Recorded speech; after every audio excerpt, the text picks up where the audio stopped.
Another 5-minute mystery.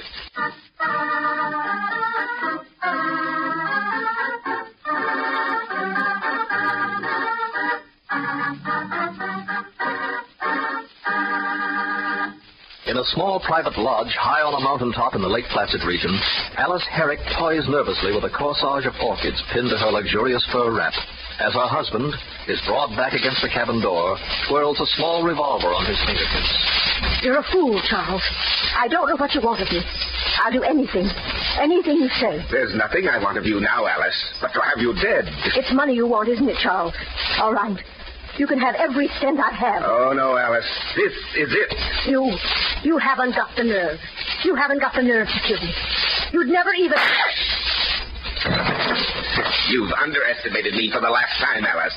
And this time, it was fatal. I can't believe it. Here, Mr. Herrick, you'd better sit down. Over here by the fire. Thank you. I guess I'd better. Where was she, Sheriff, when you found her? Please, I want to know everything. Well, she was sprawled in that chair over there by the desk. The gun had obviously fallen out of her hand onto the floor. How long do you think she'd been dead, Sheriff? The coroner said about 48 hours. 2 days. And all that time, Alice was lying here dead. I didn't even know. Yes, the ironic part of it is we might not have even found her when we did. The skiers who reported it to me had passed your place earlier in the day and had seen your wife sitting there through the window and thought nothing of it. The gun was on the side away from the house. About dusk, they passed again, and when they saw she hadn't moved, they came up for a closer look. They saw the gun then? No, it wasn't until they noticed a wilted orchid on her dress and a few fallen petals beside her on the floor that they knew it was a woman, and that she'd been dead for some time. How ghastly. The thing we've got to find out, Mr. Herrick, is why. Why should your wife decide to take her life? I don't know. She often liked to come up here alone, and this time I thought it was no different.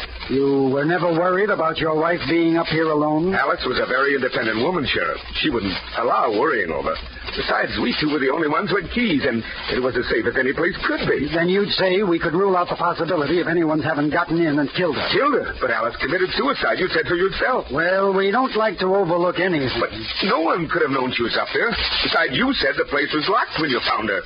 There was no robbery. What would be the motive? Maybe that's the one thing you can tell us, Mr. Herrick. The motive, I mean. I don't understand. What are you driving at? Just this, Mr. Herrick. Your wife did not commit suicide. She was murdered, and you're under arrest for that same murder. Why did the sheriff arrest Charles Herrick for murder? What was the clue? In a moment, we'll hear.